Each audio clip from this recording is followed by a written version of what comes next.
Good morning. Welcome. I'm Lisa Christensen, President and CEO of the Alaska World Affairs Council, and it is such a pleasure to be here today to feature our guest speaker, Isa Mohanadi. Oh, I'm sorry, I've got a little bit of feedback going on here. We are having this program today, something that we've been looking forward to for a very long time, to feature this program about Qatar opportunities, engineering sustainable buildings in a challenging climate. Under the topic, things you may not know, it is currently about 34 degrees in both Anchorage and Qatar. Yes, you heard me correctly. It's about 34 degrees Fahrenheit in Anchorage and 34 degrees Celsius in Qatar right now. And so you can pick which one you want to be in. We're having that little debate this morning. It sounds pretty great in both places. Wherever you are joining us in the world, please say hello to us in the chat feature. Tell us where you're calling in from, and we hope that the air is clean and the water is fresh wherever you are around the world. Today's program is part of our Evangeline Atwood Distinguished Speaker Series, and these programs are made possible by partnerships, sponsorships, support by individuals, corporations, and we really thank everyone for their support, especially in these challenging times. Special shout out to the Atwood Foundation, Alaska Public Media, our ambassador donors, and ConocoPhillips, who is supporting all of our students this year. The Alaska World Affairs Council is part of 90+ councils around the United States. This global network is the largest international grassroots educational organization in the United States. And we've been in Alaska longer than Alaska has been a state. And we hope that wherever you are in the world, you're joining this conversation, and we welcome everyone. If you're currently not a member, please do join today. You can go on our website and you can join programs like this where you hear directly from world leaders, global thinkers about topics that are really important to us today.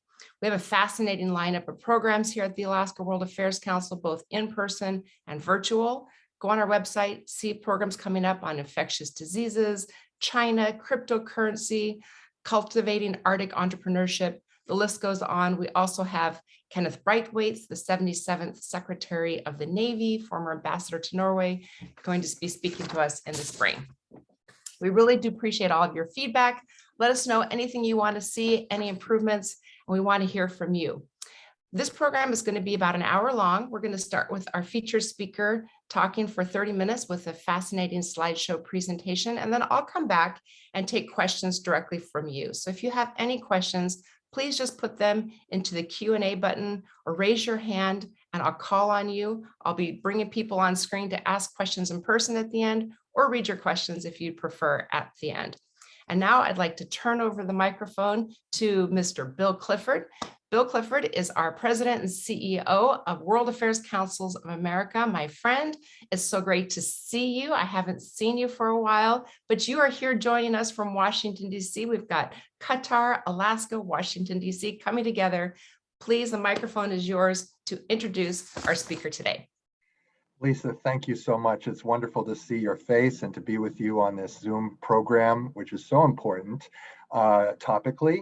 And as you remember, I was due to come visit Alaska myself back in March 2020 when COVID hit and we had to revert to this or pursue this kind of programming. And I hope someday I can visit your council and interact with your members. But it's wonderful to be here and I look forward to introducing His Excellency, Isa Al Mohanadi. Before doing so, I just need to say thank you to the Qatar Foreign Ministry and the Embassy of Qatar here in Washington, D.C., who've been just such incredible and generous partners over the past several years. We've been fortunate at WACA to take council leaders, including Lisa, to Doha for leadership missions to learn more about that country and to be able to deliver programs to the American people. And also, I'll have the privilege of leading 10 undergraduates from Americans from around the US who participated in a Qatar-sponsored student essay and video contest, which this group was supposed to visit Doha in March 2020, and they will be going next month with me to visit Qatar. So my great gratitude to the embassy and the foreign ministry. And now it's my distinct pleasure to introduce His Excellency, Isa Mohanadi, a seasoned professional with more than 22 years of industry experience in philanthropy, real estate, tourism, and more. He is the founder and CEO of Musharraf Properties, a subsidiary of the Qatar Foundation. He chairs the Qatar Tourism Authority and is vice chair and managing director of Barwa Real Estate. His Excellency is also chairman of the Qatar Racing and Equestrian Club Board of Directors. We had the great privilege of viewing those wonderful horses in Doha. And Mr. Mohannadi is also vice chair of the Qatar Museums Authority, a board member of Qatar Airways. He's on the trustees board of the Doha Film Institute and chair and founder of the Qatar Green Building Council, which will be certainly where his perspective on today's event will come through. His Excellency also has a Bachelor of Science in natural gas engineering from Texas A&M University, several specialized training certificates in executive leadership and training from schools such as the Harvard Business School, INSEAD in France, Kellogg Business School, and George Washington University here in DC. An award winner, I would go on to list all of your awards, sir, but thank you so much for joining us and sharing your expertise with the Alaska World Affairs Council and my colleagues who are joining from around the United States. It's such a pleasure to introduce you. Thank you so much, Bill, for this lengthy introduction. And thanks also to Lisa and to the Alaska World Affairs Council for giving me the opportunity. Before sharing my screen, I would like to just make maybe not a disclaimer, but maybe pointing out something that I'm speaking in my own capacity. So I'm not the Minister of Environment, or I'm not even working in the Ministry of Environment. So if there is any question related to agreements or protocol that, between Qatar and any other country, then maybe we can give you the answer, but definitely it's not me that will be able to answer such a question. I am, though, as you mentioned, Bill, someone who has been really active with regard to the green buildings. I have been, trying to provide stewardship for my country, because I was assigned in 2007 to be the CEO and to start up a new development, which you mentioned also in your introduction, Bill, called Musharraf Downtown. This Musharraf Downtown, it's probably the biggest collection of LEED green buildings community, if you want, located at the same geographical location. Musharraf property, or Musharraf Downtown, which is I'm so proud of, and I hope you will be able to visit when you come down to Doha. It's an example of how developments should be, in the whole region, and we will have some slides talking about Musharraf. My interest started, as I said, when I was assigned as a CEO for this development, and then looking at how much the waste gets generated out of this green, out of the construction industry itself. I came to be, a little bit concerned that how much of development, how much of buildings, how many buildings and developments been designed without taking consideration the impact these buildings have on the environment. And that also triggered the whole interest of creating the Green Building Council, which we will come to see. So thanks again. I think I can start my presentation with all the effort that Lisa and her team put together. I'm so glad, I'm so happy to be today with you guys. So we'll start right away without further ado. I'm just getting my screen to move.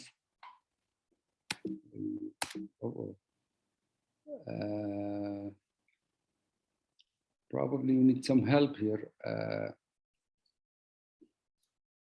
Lisa, we have the, okay. It's moving now, is it? Yes, it looks good. Okay. So just to give you an idea of where is Qatar. Qatar is a small, tiny country located in the Middle East. in next to Saudi Arabia, and we are bordering with Saudi Arabia and United Arab Emirates and Bahrain. So we're, just in the middle of these three countries. We are, relatively speaking, very small country. We have a small population size compared to any other. We are probably the smallest when it comes to the population. We have less than 2.5 million of population. We have we live in an area of around about more than 11,000 square kilometers, and the country is rich compared to the size and the number of population. And going back in history, in this is an image, an aerial image drawn for what was Doha in 1937. It was a small village with a number of homes, and Doha, by the way, is the capital of Qatar. And as you can see, this small village started to grow. So in 1947, which was just about the starting or before the first shipment of oil take place, the village started to grow bigger and bigger in size, and with the fuel or with the production of more oil and more resources coming to the government, then obviously the Doha start to expand either in the northern side or the southern side. And then if you look at this image, which is dated 1969, you can see that Doha start to take a shape of being a city, if you want, with a port, with a little airport, and other things that any city will need. So putting all of this together, you can see that in less than 80 years or so, the Doha started to form. And if you look at a skyline of Doha in 1950s, all the buildings were built of stones, and they were very basic buildings.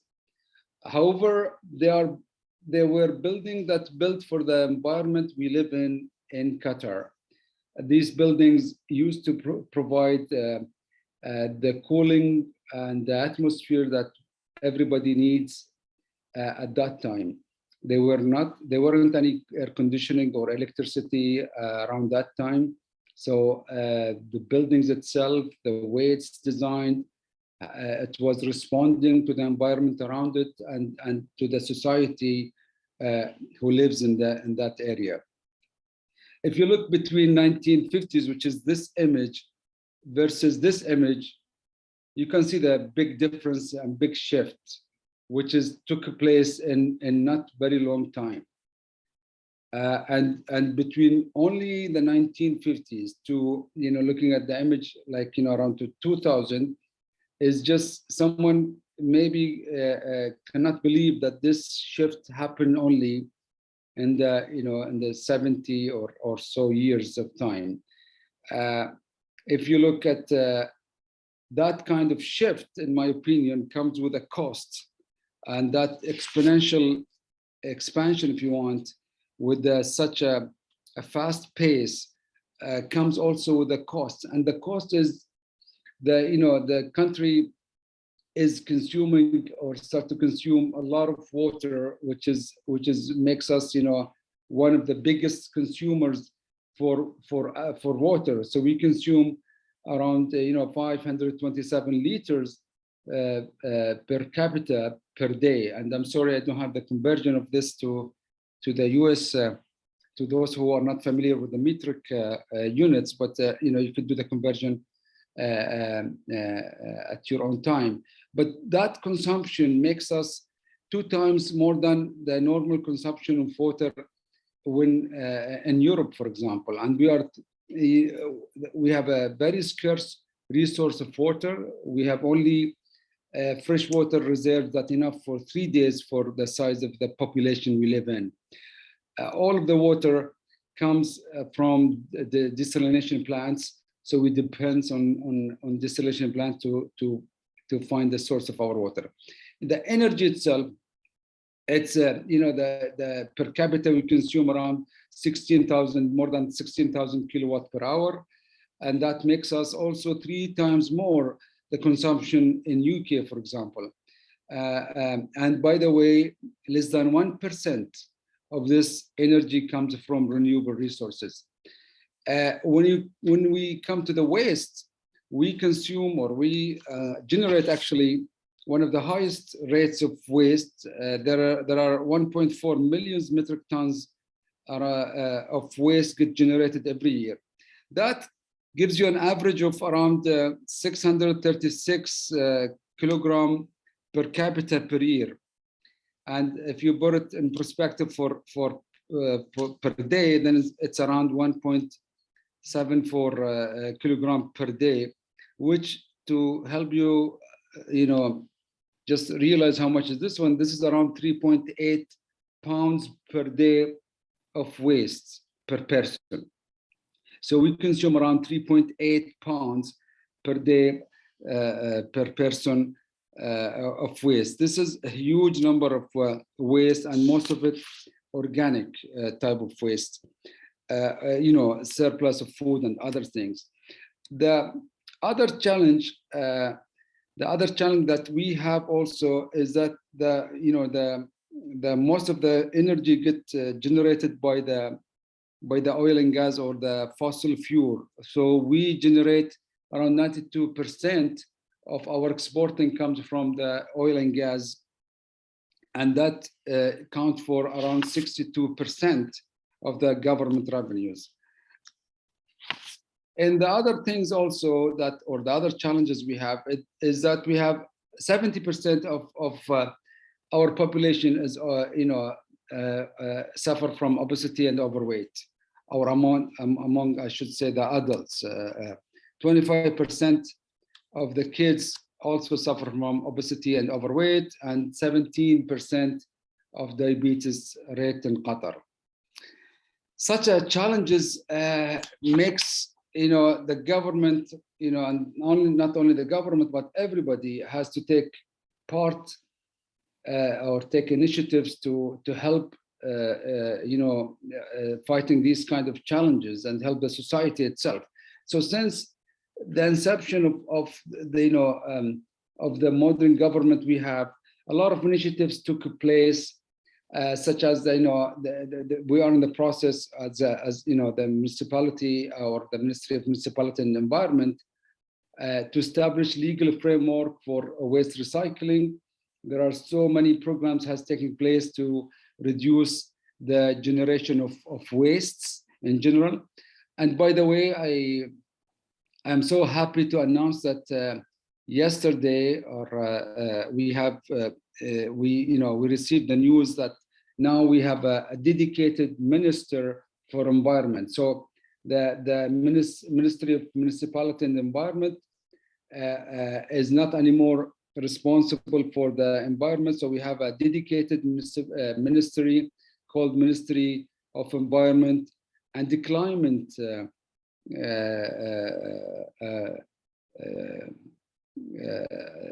Helping the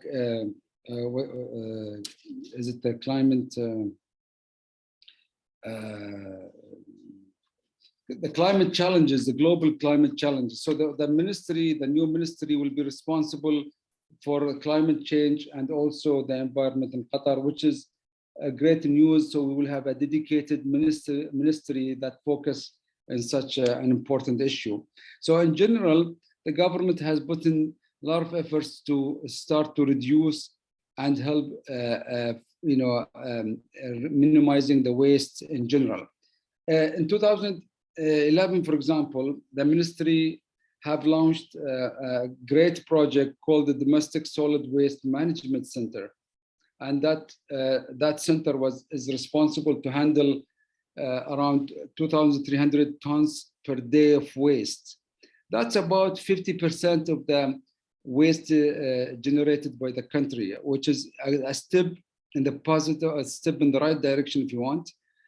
This plant was so special about it that it has the capacity to segregate and separate the solid waste, and also out of the organic waste, this plant is able to generate energy by using two types of turbines, steam turbines and gas turbines. They were able to generate energy out of this waste.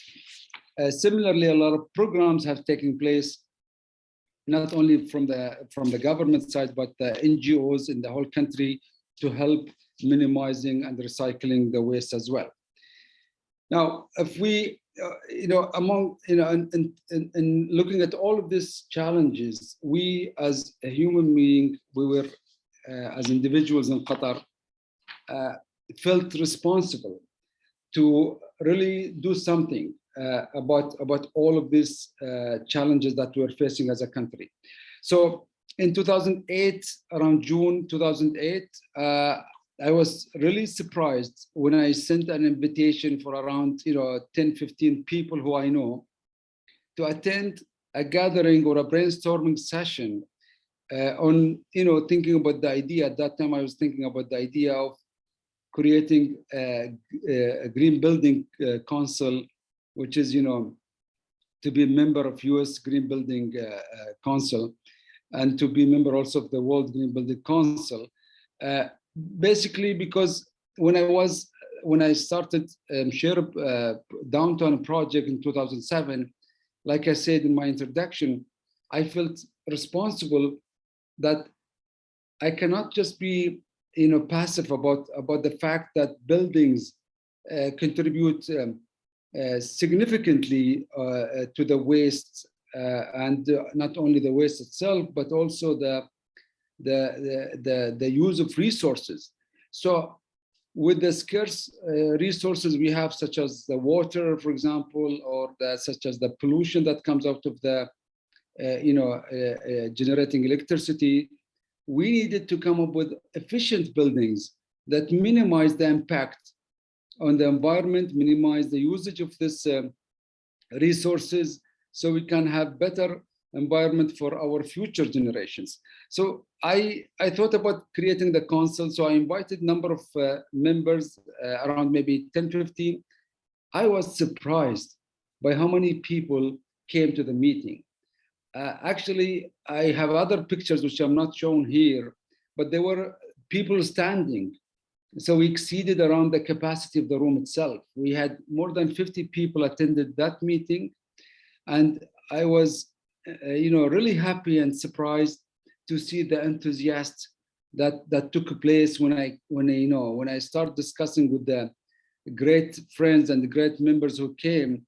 How can we do something about the fact that we need to minimize, reuse, and reduce the waste and help protecting the environment? At that time, I thought that I had to do something to utilize this enthusiasm and to convert these individuals who were CEOs and directors of their companies, to convert them to become green champions, to help do something to help our built environment. And that's where the idea of Green Building Council came. And we started putting together what vision do we have and what we'd like to achieve as a council.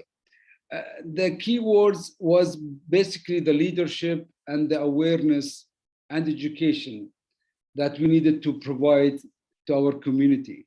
We needed to give guidance and guidelines to our community and to our companies to start thinking in a responsible way for the environment that we live in.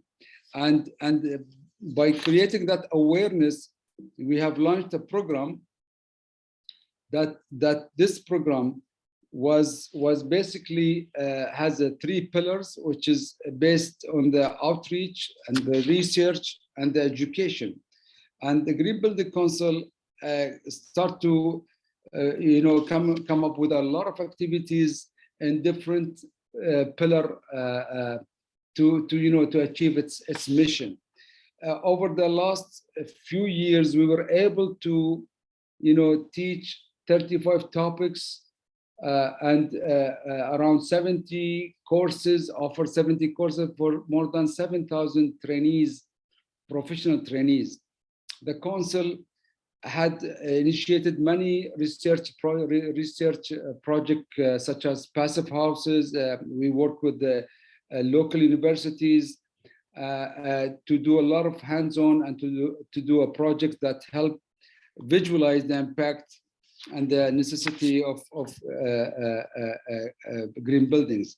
We had more than 1,000 events and more than 200,000 attendees for our outreach programs. The Green Building Council had initiated many programs such as the Qatar Sustainability Week, and then we have the Sustainability Awards, which we hold every year. And by the way, the Qatar Sustainability Week will start next week.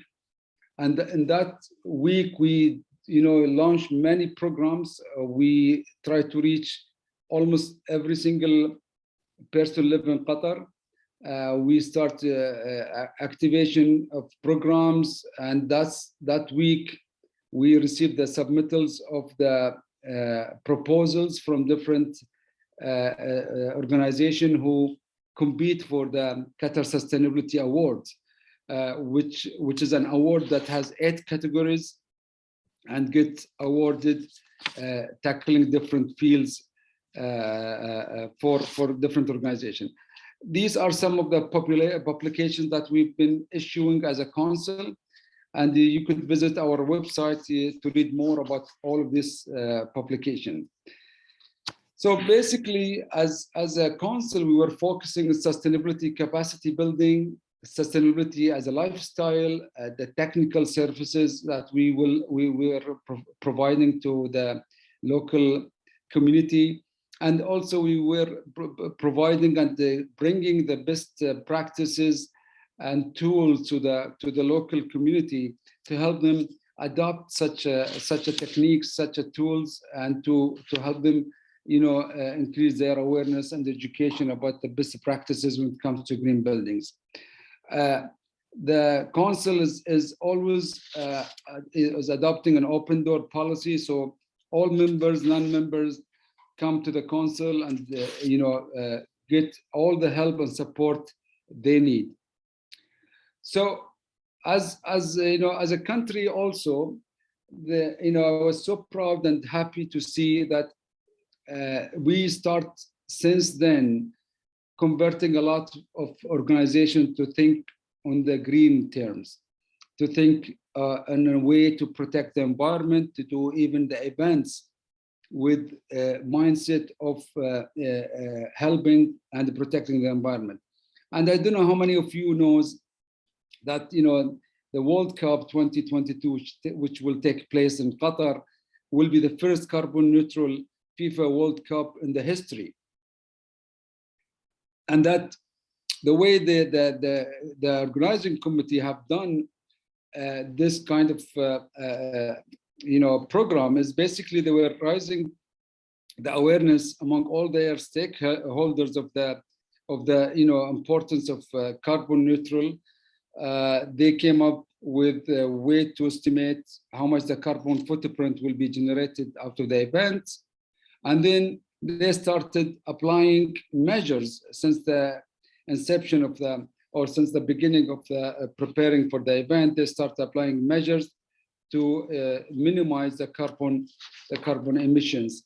They actually, when I heard about this initiative, I was so happy that the Supreme Council, who's responsible for delivering the FIFA World Cup, have thought about such an initiative. And we were working with them because the rules or the program that was put together, which was basically compact tournament, having a compact tournament, and the compact means the stadiums itself are not far away from each other. So the longest traveling distance between the venues does not exceed 75 kilometers distance between the venue to any longest two venues for the World Cup. And also the country is so small that there is no need for internal flights. So that's also contributed to the reducing the carbon emission. Along with also we have a local rating system, which is called the Global Sustainability Assessment System, or GSAS, which also was adopted in the design of the stadiums itself. And which means a lot of material have been used in these stadiums where, sourced from sustainable or have sustainable sourcing. The stadium itself has recycling, all the material was used is also made of recycled material. The transportation system that is utilized, out of the 8 stadiums, there are 5, I believe there are 5 stadiums that connected with the underground metros that, minimize the required to use the car to move, between these stadiums. The rest of the stadiums are well connected with the busing system.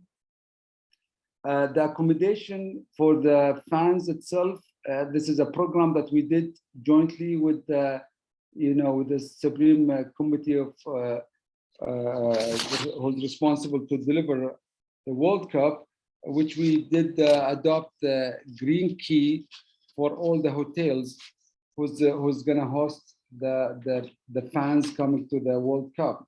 So the most of the hotels started to adopt the concept of green key, which was one of the programs that we had as a Green Building Council. Also the trees and the plantation around the stadiums, which we made it green to help the environment. And also the committee or the project, this initiative adopted, an 800 megawatt solar power plant to use them for generating the electricity required for these stadiums. I mentioned about the metro, and that metro, as I mentioned, it's connecting I think around 4 or 5 of the stadiums to minimize the need to use the cars. So now, which one of the pluses that we have from the World Cup or the hosting the World Cup, the country will enjoy having a transportation, public transportation such as the metro. Now I want to switch gears to take you through some of the examples that we have in Qatar, examples of sustainable development in Qatar. The first one is a Qatar Foundation. And the Qatar Foundation, I don't know how many of you know Qatar Foundation is the education campus that hosts or is the location for the major US-based universities such as Weill Cornell or Texas A&M,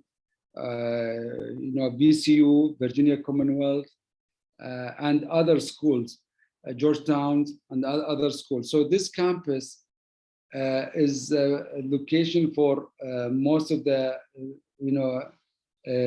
United States university that we have in Qatar, and a lot of these buildings have been built with the concept of LEED or green building concepts.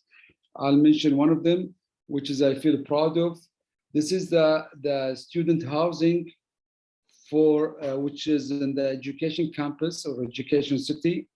And this is probably the largest group of or gathered platinum, rated platinum buildings, probably in the world, because you have more than around 12 buildings that gather together, and all of them platinums. So I don't think it exists anywhere else in the world that you have this number of platinum, and as most or some of you knows who's familiar with the LEED, platinum is the highest rating you can get for green buildings. The second example that I want to share with you is shared properties. And maybe I'm biased to, to this development because I started this in 2007. This is probably also the most concentrated downtown buildings with number of LEED or certified LEED buildings. The development itself is located in the heart of the city, and it was built. The project size and the cost is around $5.5 billion US. It has more than 100 buildings with underground parking spaces that exceed the 10,000. The city itself aims to attract around more than 50,000 people per day. And also it's a mixed-use development. So you have offices, residential, retails, and hotels. That is an example, in my opinion, for how the development should be in not only in Qatar, but also elsewhere, because it was developed respecting not only the local environment, but also the local culture as well, in terms of design, in terms of architecture, language, and so on. The collection of the building, we have more than 97 certified LEED buildings in one neighborhood, in one location. Also, this makes the development unique as a green development compared to any other regeneration projects in the world. The orientation of the building, as I mentioned, was one of the aspects that was, respecting the environment, because the shade and the wind direction was taken consideration, even the view to the sea, and that's how the buildings or the development has been designed in a stair shape type of design. So always the building will have view to the sea, which is located in one part of the development, but in the same time, the building acts as a wind catcher to catch the breezes coming from the northwestern side.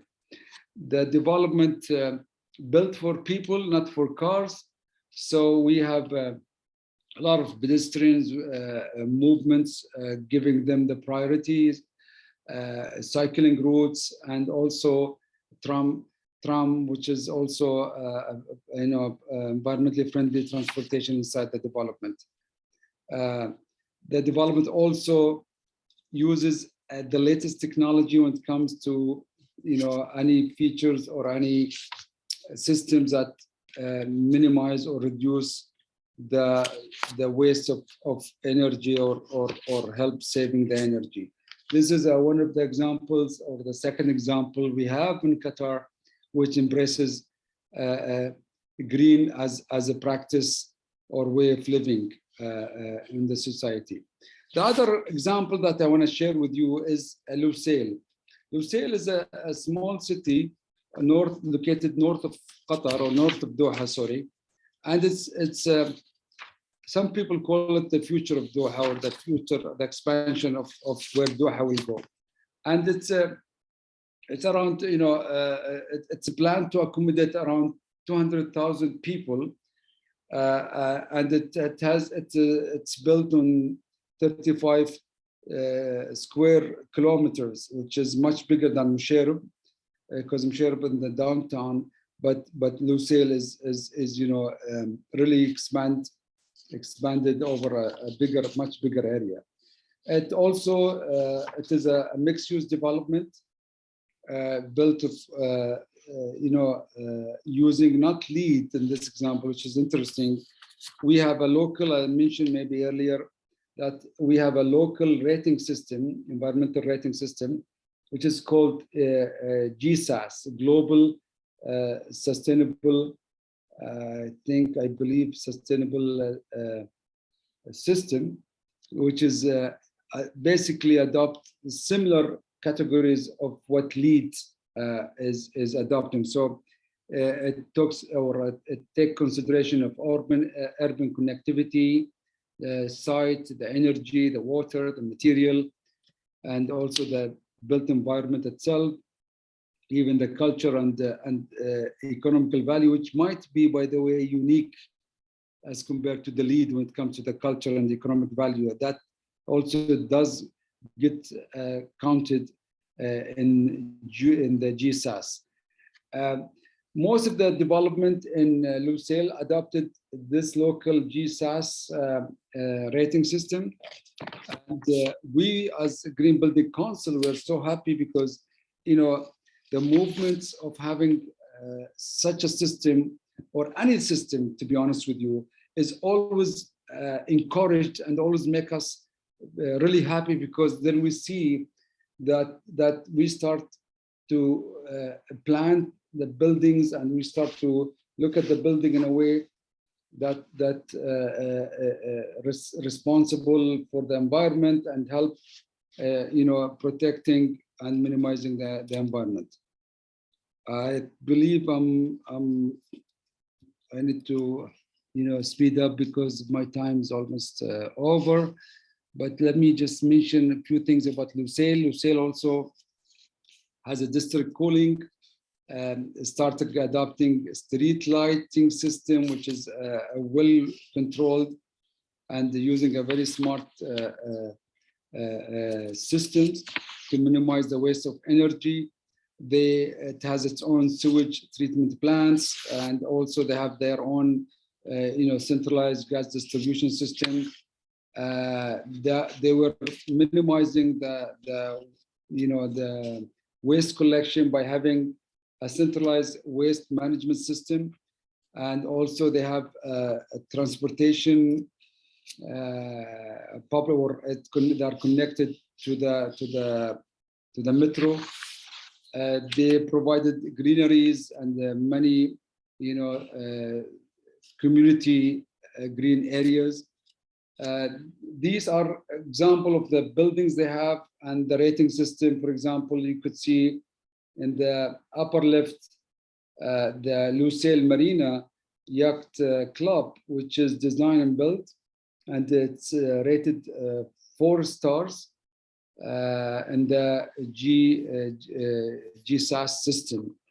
I would love to see a convergence between the GSAS and the LEED, and that's maybe something we need to work on to understand what does 4 stars and 5 stars means when we convert them to the green building or to the LEED system, I should say. That concludes my presentation. I hope we still have time to take some questions, so I will switch back to Lisa to take us through the questions if there are any. Thank you so much. If you could just, there you go. And if you want to stop the screen share, great to see you. Thank you so much for that presentation. We have people tuning in here from Alaska, Washington State, Washington, DC, Russia, Qatar. This is really a global world. And so in addition to doing our programs in person, it's really fascinating for us here in Alaska to see all the interest in our programming and places like Qatar. So I'm going to bring on some people in person and also asking questions. As I'm doing that, I'll ask you the first questions as I'm figuring out the buttons here. And that question is, Qatar impresses me that when you go and have an initiative, you go big, you go for the best. And when you're talking about alternative design, green buildings, why is it important? What is the why? Why is that important to Qatar to be the leader in green building and sustainable buildings? Well, I think it's like I said, we became responsible because knowing the fact that these buildings, how much they generate in terms of waste and how much they consume in terms of resources, made, I believe, our leadership aware of the importance really to adopt solutions and to adopt green buildings principles to minimize such resources. And that awareness started probably from the top, I should, I must say, because we have seen, for example, Qatar Foundation, Education City, where the first building got certified was around 2012, and it was located in the Education City. And by the way, Education City is chaired by Sheikh Amoza bint Nasser, which is very supportive for green buildings, and she's the one who adopted or supported us in the Green Building Council, and we were able to achieve what we achieved through the support we got from QF, which she chaired.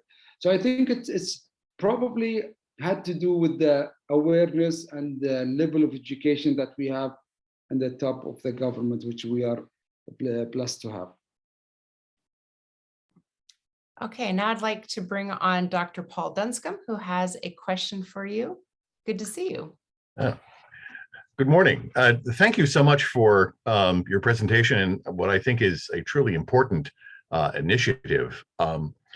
It strikes me that this year, 2021, is going to be remembered as the year where we stop thinking about global climate change as a problem of the future that we needed to kind of prepare for, but an actual crisis that is here, whose effects that we need to mitigate. And so it's very important that we begin to design buildings and plan out urban spaces that can mitigate those effects, but there's also a lot of built infrastructure already out there. And as a Japan specialist, I think a lot about Tokyo and its kind of famous status as a heat island. So what can be done to mitigate those effects in terms of the infrastructure that already exists? I think the idea of starting to think on the regeneration of this kind of development or projects is the only way to fix what has been built, and which shouldn't be continuing to be dumping a lot of waste to our climate in general. The example I gave, which is share of property or share of downtown, before we started the development, it was basically a rundown area with a lot of,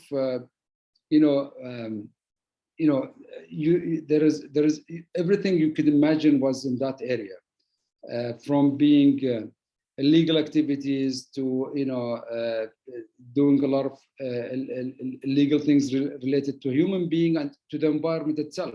A lot of illegal materials was produced at that location. A lot of people was, living in very miserable conditions, and their design of buildings was harmful, not to them, but also to the environment.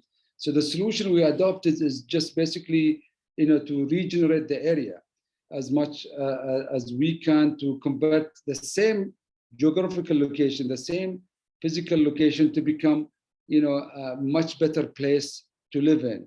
So my thoughts on any project that, or any infrastructure, existing infrastructure that was built 30, 40, 50 years.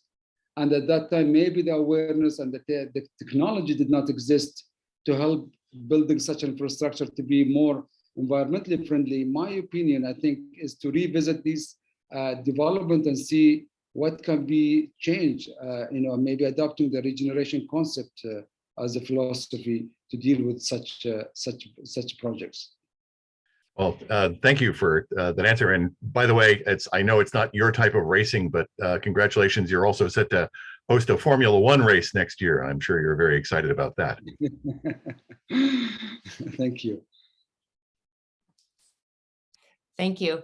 Now, Qatar and Alaska are both big energy producing states, and you had a lot of statistics, and we're also energy users.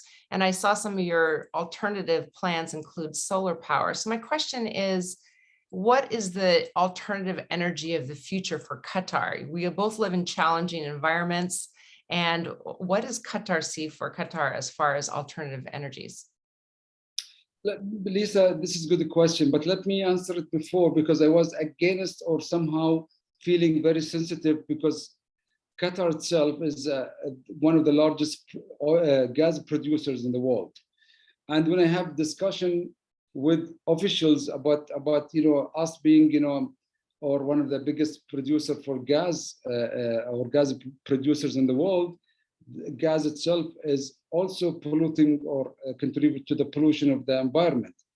Then I get the opposite, or the the other side of the coin, which a lot of people or the same officials start to defending that if you compare gas with the other fuels that used, such as coal or other source of energy, is much cleaner compared to them.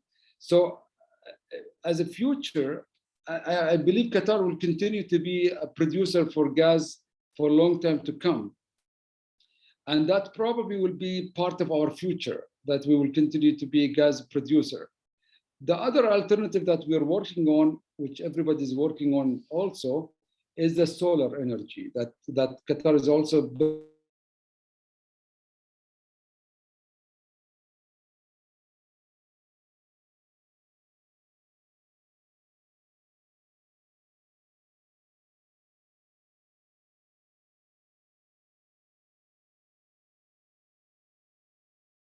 to supply the local demand with the the solar energy as a future, and also at the same time as an alternative source of energy.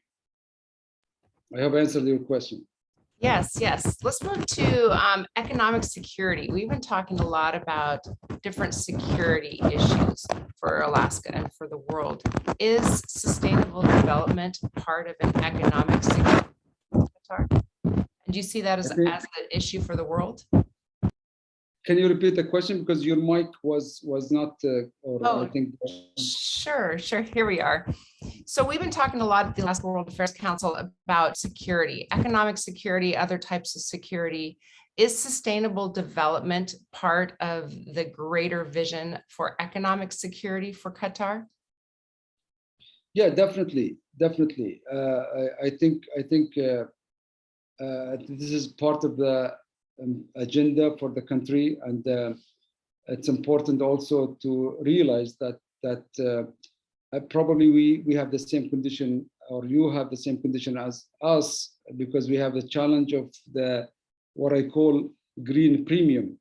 The problem with the green buildings that we have seen, and the example of the green buildings, in some countries it saves or it could be a way to save costs. However, in a place like Qatar, it's actually adding more cost to your development. So we did some statistics and some analysis to find that we probably need to invest more money to make a green buildings as opposed to make a conventional type of building. But if you take the longer term, the life cycle time or life cycle cost of your project, then that money will be definitely recovered through the life cycle of the project time. And that needs a responsibility from the people itself to realize that, hey, I'm going to invest more money now, consciously more money now, knowing that I could build it, much cheaper if I do it in a conventional way. But that conscious of that green premium over time will come less and less, because right now, if you compare how much we used to build green buildings 5 years ago or 10 years ago in Qatar compared to now it's much cheaper, because at that time we had no green building council. We did not have companies that deal with the green, recycling material or bring material that made of recycled sources. We did not have even architects or engineering firms or companies or contractors who knows how to deal with green buildings and so on. So creating the value chain of green building, I would say green building industry, is really important to reduce the costs. And I'm sure the challenges in Alaska is when it comes to building maybe is similar to us. But maybe the source of energy also, we are similar to each other when it comes to source of energy, because we all depends on the fuel and the fossil fuels to as a source of energy. I don't think the sun is an option in Alaska, unless I'm wrong. It is actually, and I would highly encourage you to come in the wintertime. The sun is glorious. It is just a sight to be seen with everything glowing, and the sun is actually quite strong in the winter. So we have a solar building downtown Anchorage, and it has solar panels on one side, and the owner says that he gets more energy in the winter than the summer. So it is. Speaking of photovoltaics panels or solar panels, we have an issue with the dust and the humidity. The humidity and dust really reduce the efficiency of the PVs. And I'm sure you don't have the dust and the humidity issue in Alaska. This is something different than your condition that you have in Alaska. But this is just side note to mention about the PVs. That makes a whole lot of sense. Are there other type of alternative energies in the future that you see coming? There's so much technology that is out there, and we're always looking for new ways to capture some type of energy. Is there something that has come across your radar that might be of interest? The example that I mentioned about the plant, which is, I'm not sure, it's not something new. This the recycling plant that I mentioned in my presentation, it actually generates electricity because they out of the waste, they treated the waste, and this waste produce gas, which gets burned and also generate or run gas turbines to generate electricity. At the same time, when some of this waste, they burn the waste to convert it to ash to be used as for plantation. They also generate from steam turbines some electricity. So looking at the waste itself and coming up with something that we could generate electricity or we could generate energy out of this waste might be a good field to focus on, and that may be a way to reuse or recycle the waste or converting the waste to become a source of energy for us in the future. Okay, if anybody wants to ask one in person, please just raise your hand, but I've got a bazillion questions. I know we're going to run out of time, but another thing that is on your impressive resume is the chairman of the Qatar Tourism Authority. And tourism is also very important for Alaska. And I'm a fan of Qatar Airlines, as I am of Alaska Airlines. Not the same, but it's something that is important for both of our places is tourism. So I'm wondering if sustainable development is part of your vision, or you think will have an impact on tourism in the future. Well, the trend now is the ecotourism or the green tourism, which is something really we should encourage, because the development could be green, that you're staying on or adopting green practices as much as possible. And then you enjoy living or enjoying the nature without having to harm it or without having to impact the nature itself. So although we have very minimum number of wildlife in Qatar, but we have one of the largest collection of what's called wild sharks. I think it's called wild blue sharks or something. But they're not sharks that harm people, but they're friendly sharks. And these collection or this group of sharks is I think called whale sharks. This collection of sharks that live in Qatar or live in the sea of the surrounding Qatar is one of the programs that we now have activated for tourism or the tourism authority. I used to chair the tourism, and at that time that was part of our program. But nowadays we have tour tour guide companies that they takes you on a trips to watch the shark whales. Shark whales, now I remember. It's called shark whales. To see them on the sea, and also takes you to see the different type of birds and different type of for example, in the hatching season of the turtles, you can see the turtles being, you know, the turtles hatching from the eggs at certain time of the year. I personally think that you have more, or you remember more, and you have more entertainment and educational type of tourism when you tag programs with the entertainment, with education, and also a way to enjoy the environment as a package when it comes to tourism.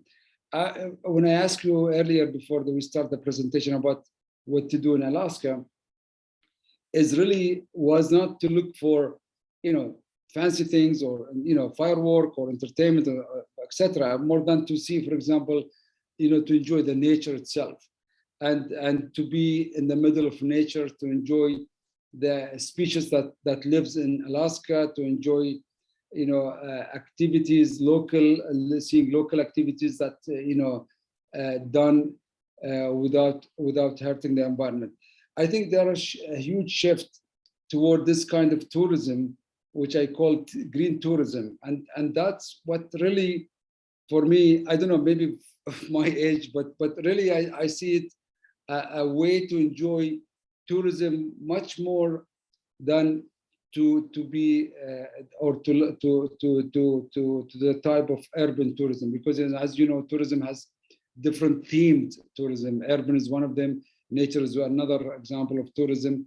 But really moving toward the green tourism and being responsible as a tourist is something that we should, work hard to achieve, from the location or the place where you're staying in, being green or being, at least environmentally friendly buildings, to the activities you do when you visit any destination.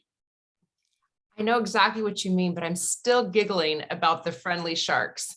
We in Alaska have friendly moose and beavers and porcupines. You could even say maybe friendly bears, and that would create quite a sight. But I understand we're running out of time, but I do want to ask this question on behalf of one of our listeners, Dick Lefevre, and he says, I assume Qatar will be represented in the 2021 UN Climate Challenge Conference later this month. What do you hope will be decided and acted on as a result of the summit? Well, I will just be speaking on myself, on behalf of myself, not the official of the government. I really do hope that that I have been hearing some rumors, and probably you did hear the same thing about maybe I think was it to not to adopt or cancel the agreement that was done for the climate change, which everybody was in favor of one day. Did you hear this? Any rumors about this one?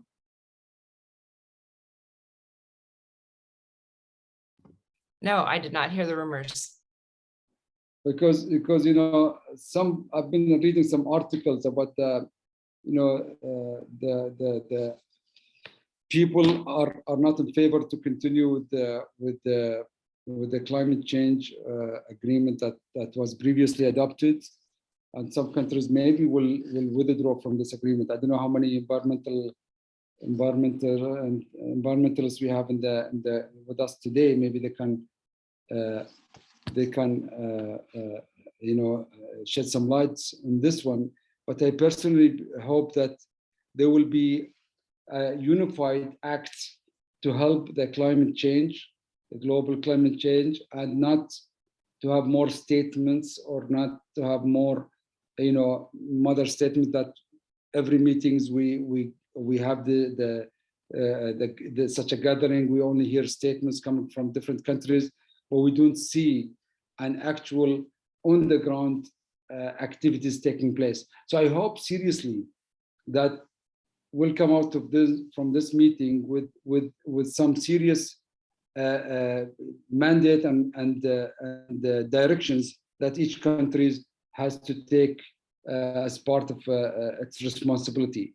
Again, I was really so happy yesterday to hear the news that Qatar now has assigned a dedicated minister, titling or his title now is Minister of Environment and Climate Change, which is something really make us hopeful that we will see a serious action taking place, at least in Qatar, and I hope other countries will follow the same path. And we've run out of time, but I just want to add a comment that I'm seeing here in the chat function. It says, wow, there's so much that we can learn from Qatar regarding climate change, sustainable development. And there was so much covered and that we can use here. So thank you very much. This person says, I hadn't heard about Ras Abu Abud Stadium before, but thinks it's an amazing idea, especially with how many of those stadiums built for events like FIFA or the Olympics end up not being used after the event concludes. What a great idea to use what you have to build it, then break it down afterwards. Truly impressed. Well, I'm impressed that Laura has captured this one. Even the name was correct. It's true, because this stadium, which built out of ISO containers, recycled ISO containers, it's a great idea of utilizing the existing resources or taking a recycling seriously to build something useful. And after the tournament, this stadium will be dismantled and demounted to be utilized for other events, and most probably maybe sending it to other nations who needs such a stadium, or poor nations who need such a stadium to use for their own tournaments. So this is one of the legacies that comes out of the FIFA World Cup that Qatar is hosting. And also I thank Laura for paying the attention on such a detailed one. So thank you very, very much, Isa Mohanadi, for joining us all the way from Doha. We can't wait for you to come to Alaska. And as I said, winter is magical. We'd love to show you our beautiful state and look forward to more things that we can do with the wonderful state of Qatar. And we'd like to thank everyone for joining today, joining the Alaska World Affairs Council as we work to increase global competency around the world and here in Alaska. And with virtual programs all over, we hope you do join us for more programs. We have many coming up in person and virtually. And thank you to all of our supporters during these financial times. We really appreciate your help. Online donations are greatly appreciated. We thank you and hope to see everyone again soon for future programs, and you, Mr. Issa Mohammadi, in person. Have a great rest of your day if you are in Alaska, and have a wonderful evening, Mr. Mohannadi. Thank you so much, Lisa, and thanks to Alaska World Affairs Council. Thanks, Bill, and thanks to the American World Affairs Council for the opportunity. I really enjoyed talking to you. I hope we will continue the cooperation together. I hope this is a starting, not an end. And I do really hope to see you maybe down in Doha. And I do also hope to visit Alaska one day. It's in my list, like I said. And it will be wonderful to see you all again and to be part of your events again. Please log into our or visit our website, Qatar Green Building Council. There are so many initiatives and programs that we have. And also, I'm sure if there is any help we can extend or any initiatives that you see it useful, let us know.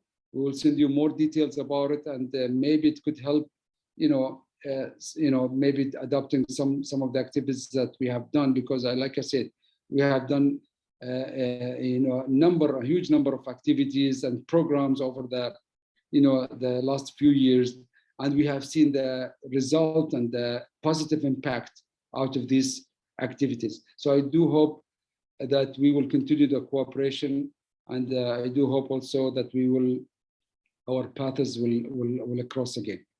Thank you so much.